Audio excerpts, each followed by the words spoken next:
Mattia comes back. It is my pleasure to announce the start of, the afternoon session, starting with our senior speaker for the day, James Drummond. Very happy to have you here. Talk to us about cluster adjacency. Thank you. Much. Okay. Right. So, well, thanks very much for the invitation to come today. It's been very enjoyable meeting so far. I am going to try and give a kind of review of some elements of things that are related, some mathematical structures that arise in scattering amplitudes. Things that I'm going to talk about them in the context of n equals 4 super Yang-Mills theory, which is where we discovered some of this story, its various aspects. It touches on various other aspects of physics that go beyond planar n equals 4, including some of the things that we've heard mentioned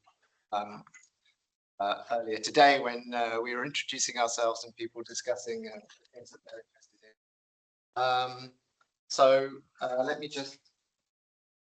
Okay, so this is the kind of the outline.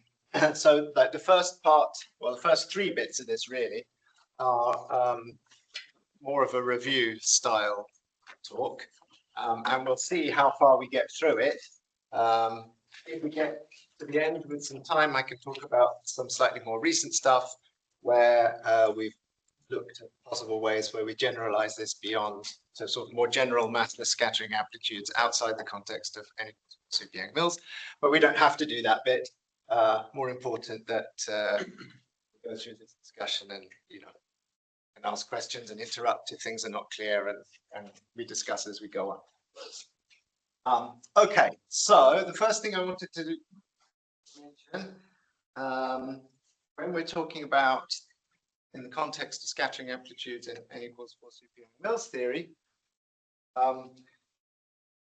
we can, especially when we're taking the planar limit, we can think of these objects in 2 very different ways, which actually are the same answer.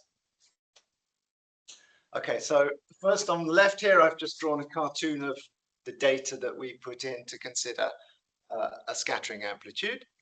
And when we consider a scattering amplitude in a gauge theory, which we will have some various color structures that we need to take into account, but we can organize those into partial ordered or different color structures. And in the planar theory, these are just partial ordered amplitudes with a single cyclic planar structure. Okay, so we just focus on one of these partial ordered amplitudes. And then the full amplitude we get by summing over non-cyclic permutations dressed with the appropriate surfer gauge generator. But this thing has a cyclicity associated to it. It has momenta coming in, P1, P2, all the way around to Pn, and it's ordered. Okay, so that's at the first pass, that's the data. There's more data in this, but the color we've just taken care of, so we'll ignore that for now. And there are also the kind of which species of particles we're scattering, which I'm also ignoring for now, but that would also include things like the helicity structure particles. So for now, we just won't think about the momenta. And these momenta, they satisfy 2 constraints when we're talking about a scattering amplitude. One is that they're null because we have massless particles. So each of these particles, pi squared, for each I vanishes. They're massless. And we also have momentum conservation, just from the translation of variance of our underlying. But these 2 sets of constraints. And then there are various natural variables that you can work with that are better than momenta that help us address either or both of these constraints. So in the first instance, let's do this middle diagram. So I'm going to try and solve momentum conservation.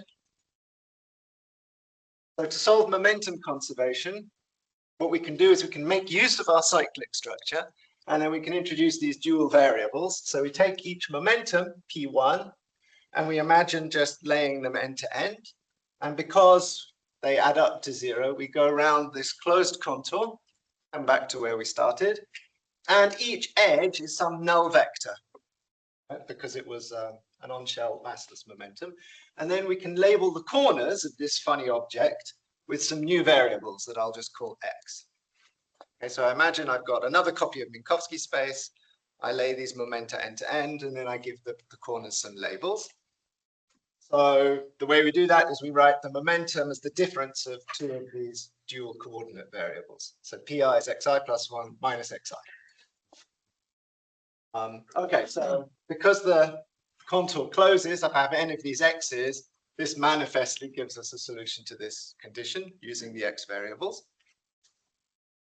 And then there's a simple way also to solve the null condition. So if we decompose our 4 vector, if we write it as a 2 by 2 matrix using the spin matrices, then the determinant of that matrix is equal to the square of the Lorentz vector. Just a repackaging of the various components of the momentum. That vanishes because it's on shell. So our 2 by 2 matrix is actually a simple outer product of two vectors, which I'll call lambda, lambda tilde. It's a common notation for those, and these are spin helicity variables. Okay, so I'm sure most of you are familiar with this, these variables in this part of the story. There's another set of variables which are related to variables that we heard about earlier today. These are twistor variables, and in this context, they're normally called momentum twistor variables. So what you do is you take each of these positions in this dual space, each xi, and we'll contract it with the chiral half of our momentum, lambda I. And that will define for us some new antichiral two-component vector, mu. And this relation is the incidence relation that we're familiar from the context of twistor theory. So this pair, lambda and mu, form a twistor, which I'll call Z here. And because of the relation to the momentum, Z's are called momentum twistors. So they're twistors for this dual space where these x's live. They sort of naturally describe this light-like null geometry in the dual space.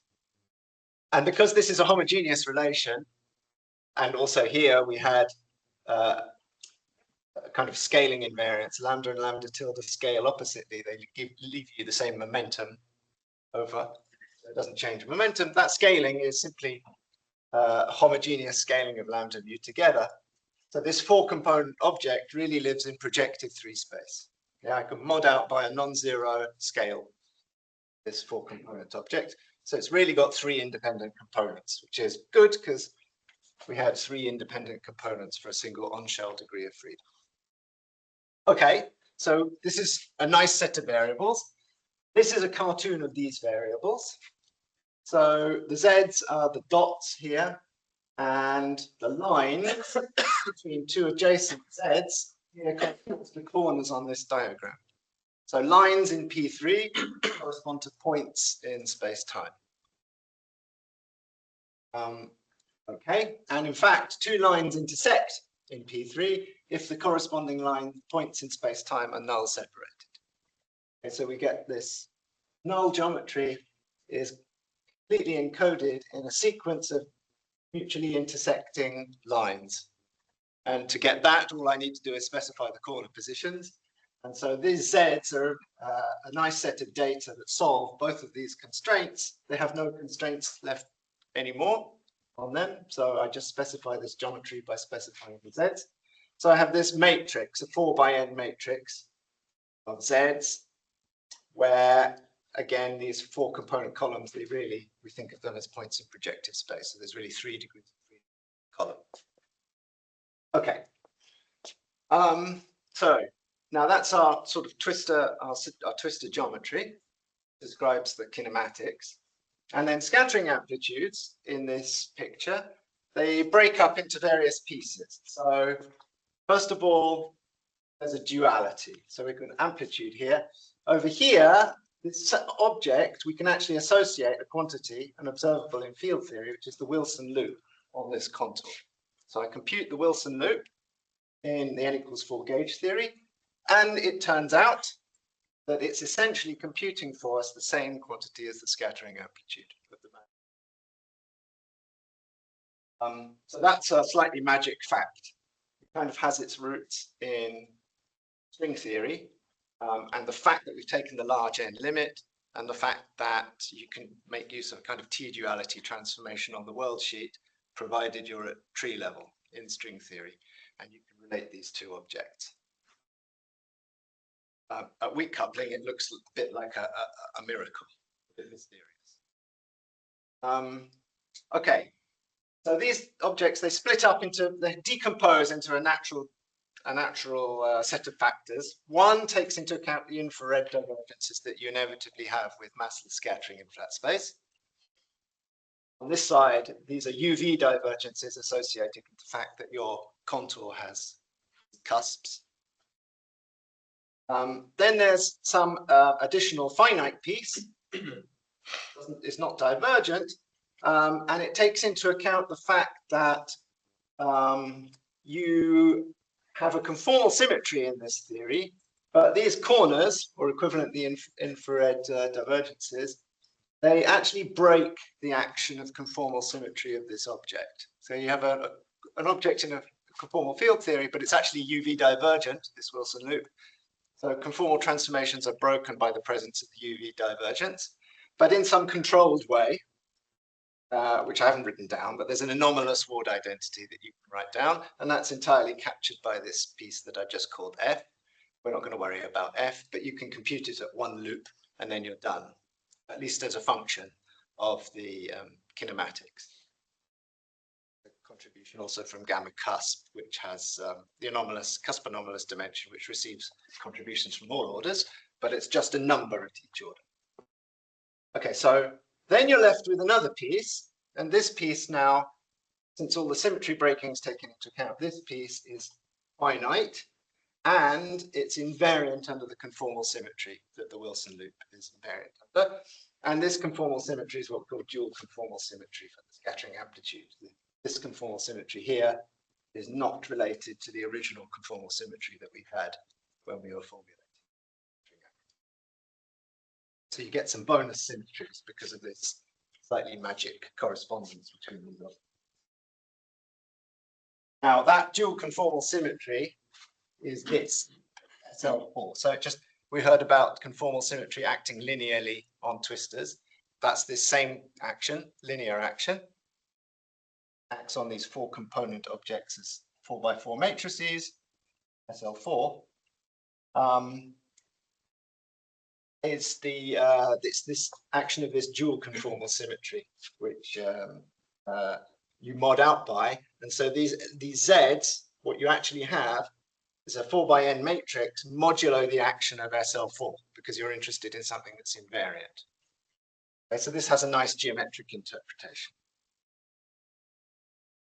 For now, maybe we come back to touch the screen.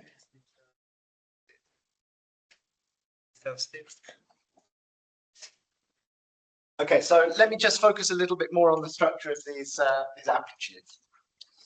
So what do we have? So I'm just going to work in low multiplicity to keep things simple, and also some of the properties that I'm describing, they're really only understood in low multiplicity anyway. There are extensions of the things that I'm going to say. So pick the simplest cases, which are 6 points and 7 points. Why are 6 points and 7 points the simplest? Because you have to go to n equals 6 to get anything that's invariant under dual conformal symmetry. There are no invariants for n less than 6, so 4 and 5 point amplitudes are entirely taken into account by the divergences and the anomalous conformal finite piece, because of this extra symmetry. With the extra symmetry, we get something also that's conformally invariant from 6 points and 7 points and so on. And what is it now a function of? So it's a function on this space. So we've got the space of 4x n matrices modulo SL4, which we can identify with a Grassmannian. So if we think of the rows of these 4x n matrices, 4 n component vectors. And I've got 4 of them, so they span a 4-plane inside n dimensions.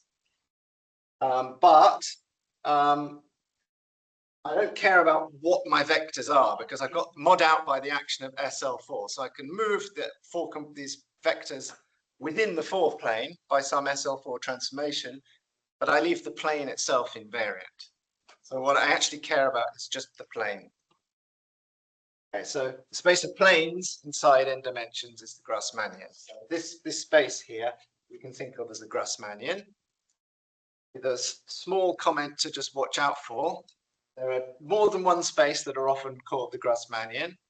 They're all very closely related. Here, I just remind you that here we think we're modding out by these column scalings as well. So each column really only has 3 degrees of freedom. Mathematicians call both of these spaces the Grassmannian, but of course they don't have the same dimension because I'm modding out by the action of something.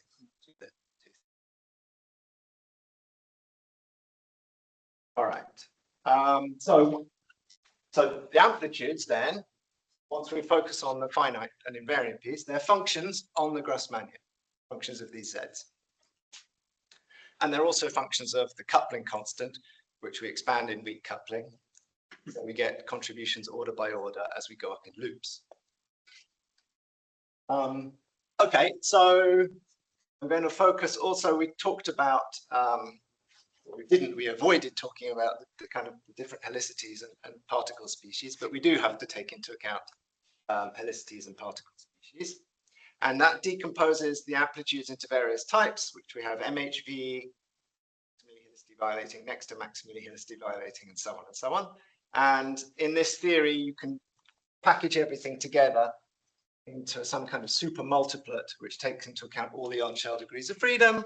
And I've hidden all that in this variable chi, which is a Grassmann variable. And then various different powers in the Grassmann variables tell me which sector I'm talking about. So 0 powers will give me MHV, and then 4 powers, they go up in units of 4 because I've had SU4 symmetry, NMHV, and so on. Okay, and so MHV, so I've got none of these chi's, but I do have a function of my z's. So I've just a single function of z's. At NMHV, I have to have something that also contains some rational functions because I need these polynomials in chi's. And they have to be balanced because of the scaling symmetry by some poles that appear in the z variables. And you get this basic object here, which depends on 5 labels, which is called A, B, C, D, E. And these brackets are the 4x4 determinants you make out of these columns of this 4x(n) matrix of the z's. Sometimes for no good reason in the literature. And more generally, there's a notion of extra symmetries combined into a Yangian symmetry, and then these are examples of Yangian invariants. So there could be more complicated things as we go up to higher orders in the Grassmann expansion. Are there dual twisters? Good, yeah. So so at the moment, I just put twisters. And oops. So this geometry, I just marked points at the intersections of the lines. And I avoided the fact, having to deal with the fact that these points lived in real Minkowski space. So there's a reality condition, really. It tells me that if I translate back, I actually get points in real Minkowski space with Lorentzian signature. And as we heard, there's always an issue in this game to do with signature, about how you translate. So one thing you could do is you could work in 2-2 signature. And then these would be real and be in RP3 of SL4R as my action of conformal symmetry. If I'm really in Lorentzian, these are complex, and there's a reality condition between the z's. And the reality condition that ends up being relevant slightly is non-local on this picture. So there will be co-twisters, but the co-twisters are related to the complex conjugates of an adjacent set of triples. adjacent triple. So if I have a co-twister for Z1, that would actually be N12. Have the correct transformation under SL4, the anti-fundamental rep. So there's a, if I don't specify co-twisters, it's because I haven't taken into account the reality. I'm going to ignore it. So you don't need them to construct. No, so you can make an invariant from 4 twisters, just the determinant. This determinant, 4x4 determinant is an SL4 invariant. But does this give all the invariants? It gives all the invariants because the co-twisters I can rewrite as complex conjugates of the original guys, triplets. Now, there is in Lorentzian signature, there's a subtlety there, which is that actually, even in a conformal field theory, to do that, I need a notion of infinity. So secretly, there's a sort of, I think, a sort of subtle breaking of conformal symmetry in Lorentzian signature. I'm going to ignore it, and we're just going to work polymorphically.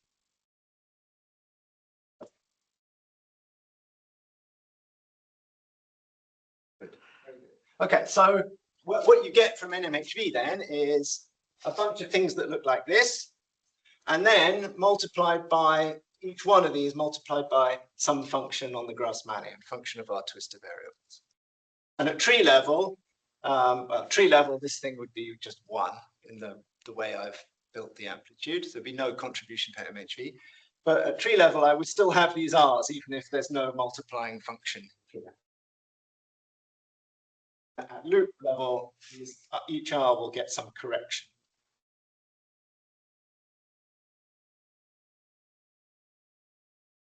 And there's some explicit rational function that takes this form. Okay, and what are these functions that we said are there? As I say, we have an expansion in loop order, so we expand in our Toft coupling. And then order by order for each loop order L, we have a function. And these functions are, at least in low multiplicity, we can think of them as iterated integrals of very much of the type that we had in the talk before lunch. They are iterated integrals. They have a weight, these things, so they come with some weight. The weight will be twice the loop order. And a landmark result was the first sort of understanding in this language of the n equals 6 MHV 2-loop amplitude. There's a paper by these authors all the way back in 2010. They understood structure and the kinds of functions that were showing up there. So let me just briefly mention iterated integrals, which will be a much faster, more brief introduction than we heard in the last talk. So I'm just going to talk about functions that have this structure. So they have a weight, so they're graded by weight. They have weight k. In order to define a function of weight k, I require it to have the property that if I take its total derivative, I can expand that as a set of functions over weight k minus 1 times the d log of something. For now, we'll call this a rational function of our underlying variables.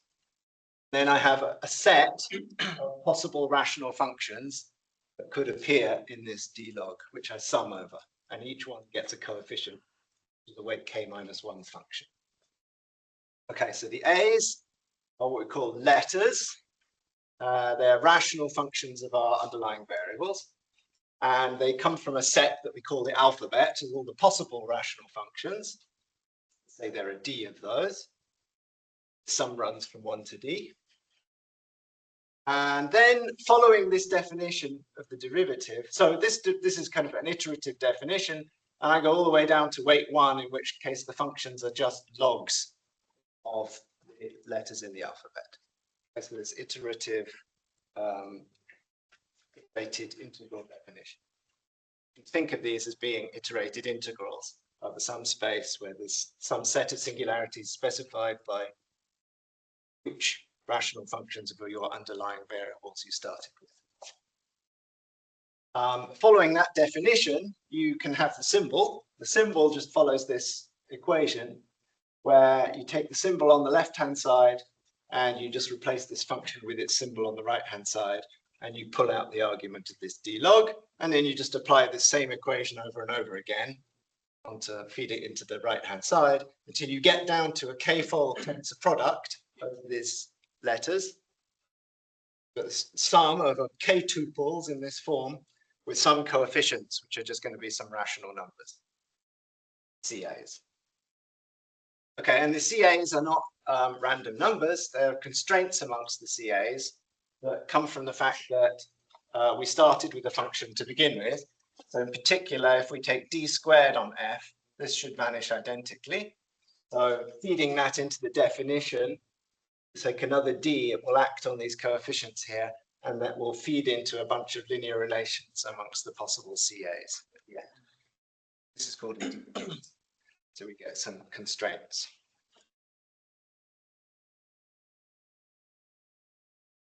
So that's the kind of function that we're interested in.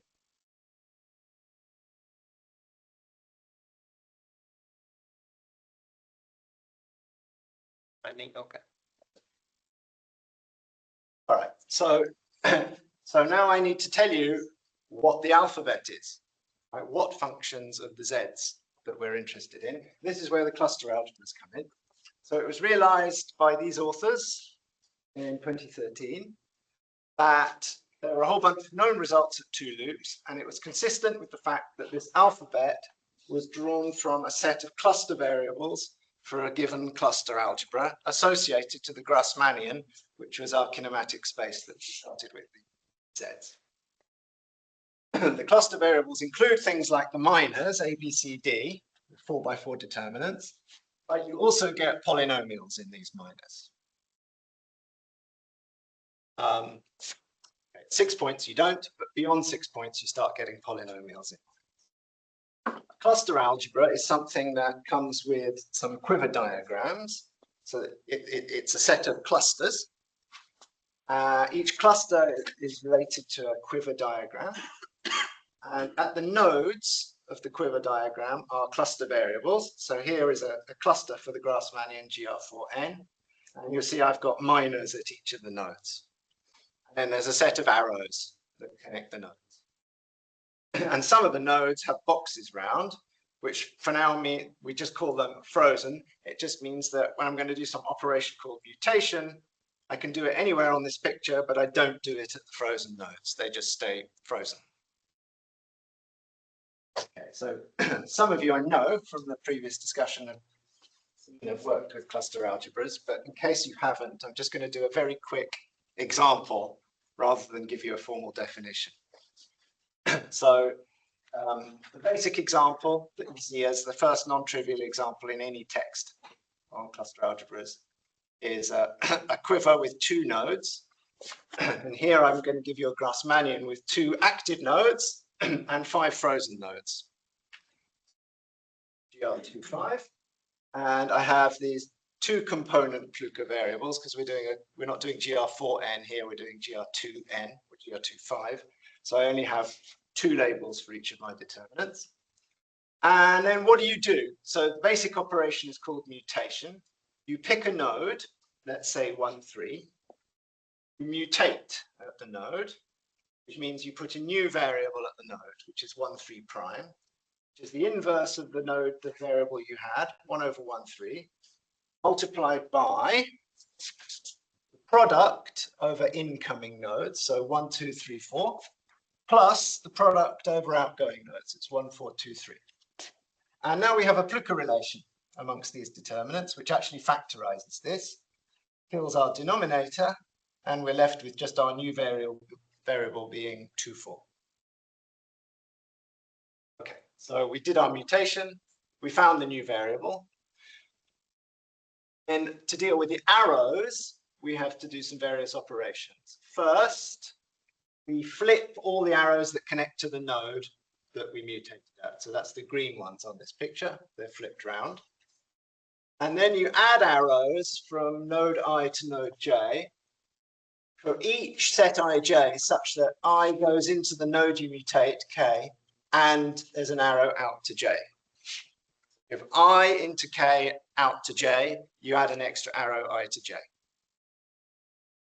Okay, so that means here I had an arrow here, and an arrow here, and an arrow here, and an arrow there. Okay, now we ignore, because they're not relevant, we ignore arrows between frozen nodes, so I can just delete these two. When you see opposing arrows, you can cancel them. So I delete these two, and then I'm left down here with my new quiver diagram for the new node. So I found a new cluster, it has new variables in it, and a new quiver diagram, and then I can continue the process of mutation. So it's just an operation. Cluster each quiver diagram. If you do that in this example, you can start up here. This corner corresponds to the cluster. These were the two variables that we had in that cluster. I mutated on this one and I got this one. So I moved down to this new cluster. And then you continue, you go around and you find that the thing closes. And there are really only 5 inequivalent clusters that you can obtain and 5 different active cluster variables that you can obtain in the process of mutation. Okay, so you generate 5 inequivalent clusters, pentagon topology, 5 active cluster variables, which are the faces on this picture. And together with the 5 frozen that we have in every cluster, you get all 10 possible brackets ij.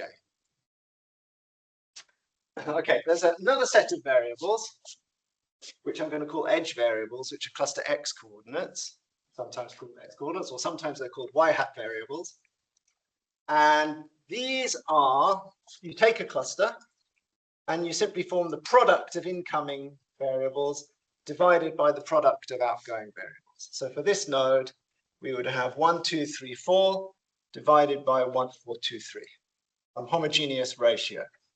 And for this node, we have 1, 3, 4, 5 divided by 1, 5, 3, 4. So these I'm going to call edge variables because they actually associated to the edges on this picture.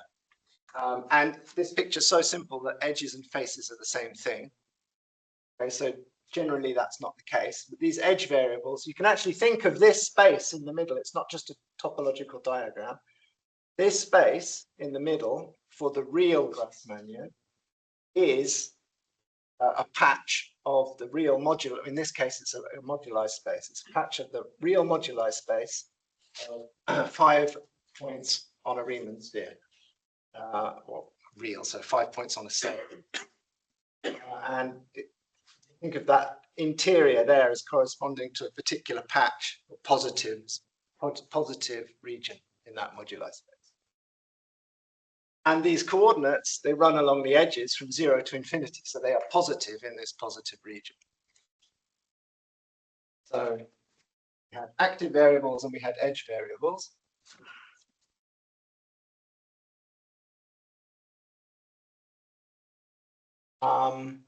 Okay, and so here's the next example. If we go to GR26, which is actually dual to GR46, this is the topology that you get by doing a mutation. Start up here, you do a bunch of mutations.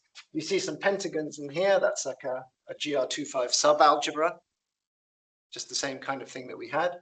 But there are also some squares. These are A1 cross A1. The whole thing is an A3, which is what you get from GR26. And you would generate 14 clusters, which are the corners. Faces, there are 9 active cluster variables that correspond to the faces. Together with the 6 frozen, give you the 15 ij. And in this example, you see that faces and edges are not the same thing. And the interior of that blob is the positive region of the Grassmannian GR2. Okay, so what's cluster adjacency? So cluster adjacency is a property that relates these cluster algebras to iterated integrals that we were talking about. So the first statement is the one that was noted in 2013, was that the letters that appear in the iterated integrals are related to the cluster variables that are generated by the cluster algebra, GR4n. that we said already. Then there's sort of a refinement of this that gives you a bit more of the technology of the cluster algebra. And it says that these things are actually related to each other. So if you write down the symbol, this word of letters, tensor B's and so on, you find that the coefficient that sits in front of a given component in the word is 0, unless all possible pairs in the word are such that if you find a pair A tensor B in there, they appear together in some cluster of your cluster algebra. Okay, so this adjacency constraint gives you a whole bunch of zeros. It forces a whole bunch of zeros on your coefficient. And actually, you can break it down a little bit more. So if you isolate a pair of slots, and you see in this pair of slots, you can break it A tensor B. You can break that up into the antisymmetric part, A tensor B minus B tensor A, plus the symmetric part, A tensor B plus B tensor A.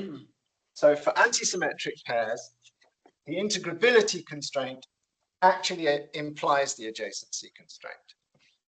So if you work out integrable words in your alphabet, you look at antisymmetric pairs, you will find that they automatically obey this adjacency condition. However, the symmetric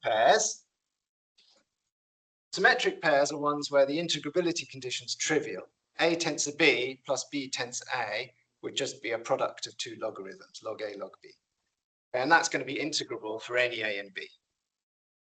But the adjacency condition tells you that you can't have them unless A and B still come together from the same cluster. Because it is a constraint on these symmetric bits which would otherwise be trivially integrable. And a consequence of that is that you get some feature that appear on the triples. So let's look at A tensor B tensor C. So these come in two types that are compatible with the above. So A tensor B tensor C can be all in the same cluster. That's clearly compatible pairwise. Or only one other thing can happen, which is that A and C are not in the same cluster as each other. A and B have to be, B and C have to be, but A and C don't have to be. If they aren't, then A prime, C is A prime, which means it's a mutation partner of A. Somewhere in this cluster algebra, you can find a pair of clusters where A mutates to C. A prime. And whenever you find that, the thing in the middle is uniquely the edge variable that takes you along that mutation in the cluster polytope. So this follows from adjacency and integrability by direct computation on the alphabets that we've been talking about. Okay, but it's a sort of it's a nice structure that shows up, and it's kind of a hallmark of the adjacency property. Sets of letters not allowed next to each other, and they uniquely determine what goes between. Okay, so for example, I've drawn some active variables here. So if this pentagon at the front at the top is 1, 2, 3, 5, and that one at the back is 1, 2, 4, 6, they are not adjacent on the polytope. There's no corner which has both faces. There are edges that connect them, they're mutation pairs. And then the edge that connects them, this one or this one, has this as its edge variable, Genius ratio. So if you find a bit in the symbol with 1, 2, 3, 5, something 1, 2, 4, 6, it's allowed, but only if you put this ratio into the intermediate slot. And I've written a ratio, but we can expand it out in terms of brackets because these are all really D logs here. Linear combination of D logs. Brackets. Okay, so this property is related to, well, what's it telling you? It's telling you about the places where your iterated integrals can have singularities. So it's constraints on the branch cut structure of the scattering amplitude. And it's related to things that were known since some time ago, called Steinman relations or Steinman conditions. Known long ago from the 1960s iteration of the bootstrap and deployed in the context of n equals 4 by these Okay, so as a summary of what you get from doing this is a whole bunch of conditions that tell you what kinds of functions you expect to appear in your amplitudes, the constraints amongst their singularities, and then you can do what's called one version of what's called a bootstrap. So in this context, bootstrap means make an ansatz for your amplitude, given the allowed set of functions that you think are there. You build this space of adjacent integrable words, and then look in that space for a function that has the properties to be your L-loop scattering amplitude, has the right branch cut structure. The initial entries would be the first sort of unitarity cut, branch cut structure, constraints related to supersymmetry, soft limits, collinear limits, various other constraints that an amplitude should make. Okay. Okay, I'm nearly out of time. So actually, maybe I am out of time. Am I meant to be out of time? Say for questions 5 more minutes. Yeah, okay, good. So let me very briefly mention this, and then I'll probably skip the extensions beyond n equals 4, and I'll let people ask in discussion afterwards if they would like. Okay, so this property extends a bit beyond just these iterated integrals and the letters in the alphabet. So it also relates to the poles that appear in these rational factors. An example is the simplest example. Let's go back to the tree level NMHV amplitude. So we can take its BCFW expansion. It's a sum over 3 terms, 3 of these invariants that we wrote down before, with each with 5 labels. I picked one of them and I wrote it out again. So here's this middle one. And we're just looking at the pole structure. So these correspond to frozen boxes, the objects that are present in every cluster of this 6-point cluster algebra. And these 3 are active variables. And it turns out that there exists a cluster where all 3 are present. So in this case, that uniquely determines the cluster, because in this example, the cluster has only got 3 active variables. So this corresponds to a cluster. But in general, the property that I want to highlight is you take a BCFW expansion of a tree level amplitude, you look at the poles term by term, and in each term, all the poles are mutually compatible. So this is another kind of adjacency, which is not, it's more like an abelianized version of what we saw before, right? Before we had an ordered word, where the things come in some order, and they're separated, they can be separated. Here we're talking about poles, which are obviously all next to each other, right? They all multiply. So it's like adjacency, but abelianized. So you cannot have incompatible things at all. They just all have to be mutually compatible. Now, in the previous case, we talked about branch cuts, and that was related to Steinmann relations. There's a precursor of Steinmann relations for tree level amplitudes, which is just ordinary factorization, which just says a Feynman diagram can't have this propagator and that propagator at the same time. Okay, there's no Feynman diagram with both those propagators in. Okay, so that's a subset of these compatibility relations. But notice also I said term by term. So some of these are spurious poles. That's a physical pole, but these 2, in fact, are spurious poles. And the amplitude doesn't have these poles. They just show up in this term to be cancelled by one of the other terms in this expansion.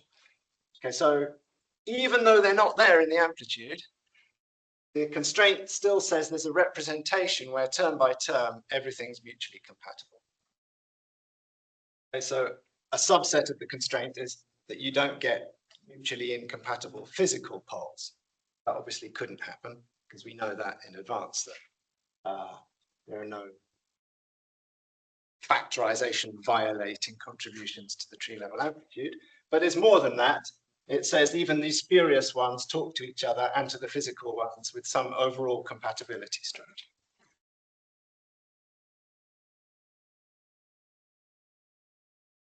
Finally, you can combine the 2 things that I just told you about. So there's adjacency at the level of the words, there's adjacency for the poles. And then if we go to loop level, in a case where we also have rational prefactors, then the iterated integrals talk to the poles in the rational prefactors as well. So we have a case like this, for example. It's possible to write the L loop 6-point NMHV amplitude in the following way. So sum over rational R invariance times iterated integral contributions. Here's the R invariant. Here are the compatible active poles. And then it's the final entry, the last entry, which corresponds to taking the derivative on the iterated integral, is the one that talks to these poles. So that has to be another bracket. It's a sum over brackets which are compatible with everything you see in this denominator. And some weight 2L minus 1 function whose symbol sits here. Okay, and because of the previous adjacency, this also has to be compatible with the final entry of this thing, and so on down. Okay, right. So I'm going to wind up here. Let me just pause to say that similar properties, such as this kind of cluster adjacency, recently appeared in cosmological correlators, which we had people mention in this meeting, including a group here in Hertfordshire, also the group in Brown. And it's similar patterns, but possibly slightly different, possibly slightly stronger. And in the cosmological correlators case, it could be because you're necessarily working at a word of a given fixed length, which is what you're interested in. But I defer that for maybe some discussion, and we have authors from one of these papers here to discuss with. The adjacency for the tree level thing, this is, when we originally saw it, was simply a conjecture, but using the amplituhedron, it's actually something that's now been proven by these authors, that you can actually show the BCFW representation respects this property. And very recently, well, starting with work that was a while ago, I should say, but taken up very recently with this paper at the bottom, there was a discussion of how cluster variables might appear from Landau analysis starting from the amplituhedron. So it might give some way into explaining the origins and extensions of the sort of conjectures that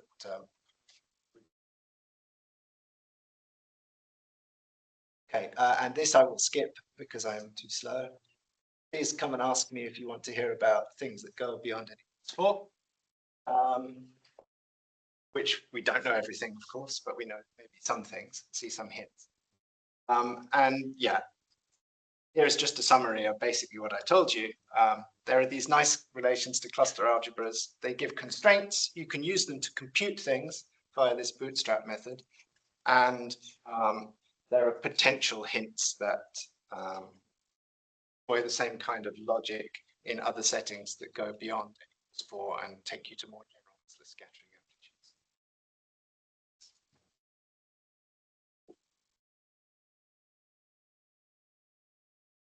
Thank you. Thanks for a very nice talk.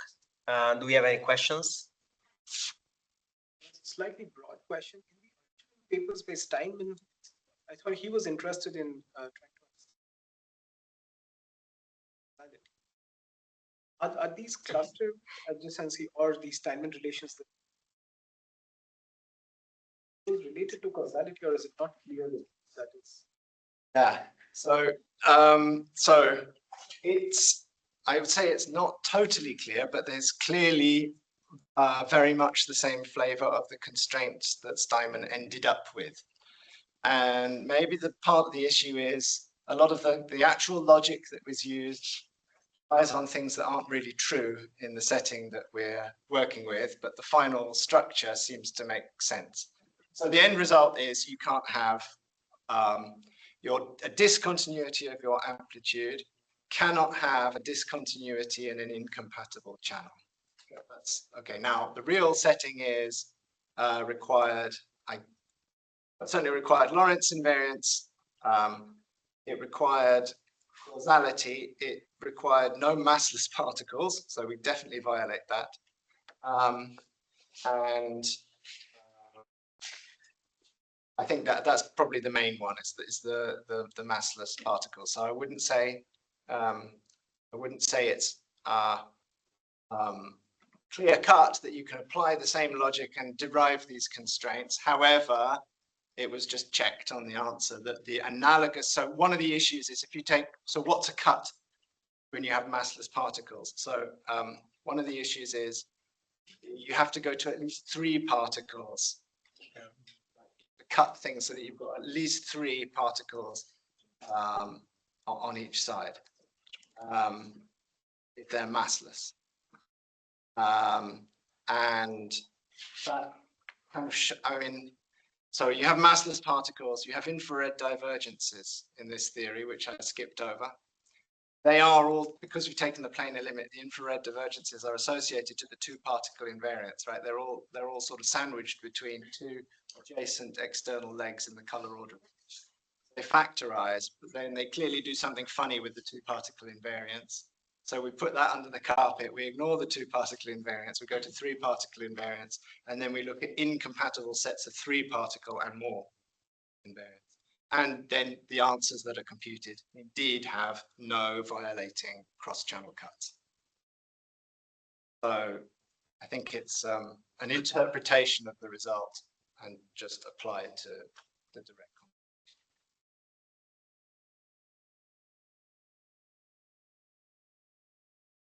One question. So when you talk about this cluster adjacency structure for the poles, Yes. so in the BCFW expansion, so the BCFW like is not unique, right, in general. So since every term is like associated to a single cluster or something like that, then different BCFW expansions will have like, we see different clusters appearing. In principle, yes. There's some relation between these like groups of clusters. Do they communicate to each other? Maybe I don't know. They have some. There's some hidden structures in them. So possibly yes. So when I referred to the BCFW expansion, I referred to a particular choice, which was just like the canonical adjacent shift choice. However, the construction of these dashed here. So what they do is they do something more general than BCFW terms, but BCFW terms are a particular example of a construction. They build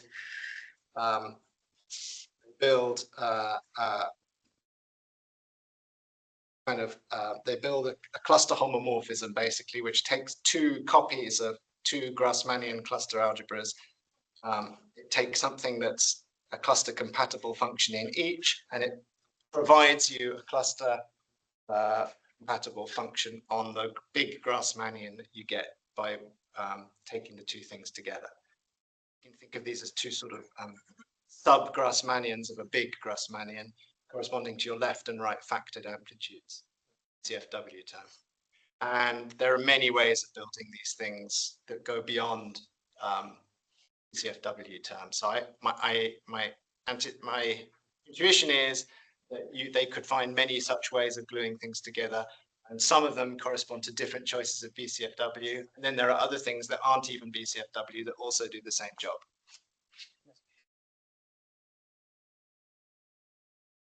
Right. Let's thank our speaker again.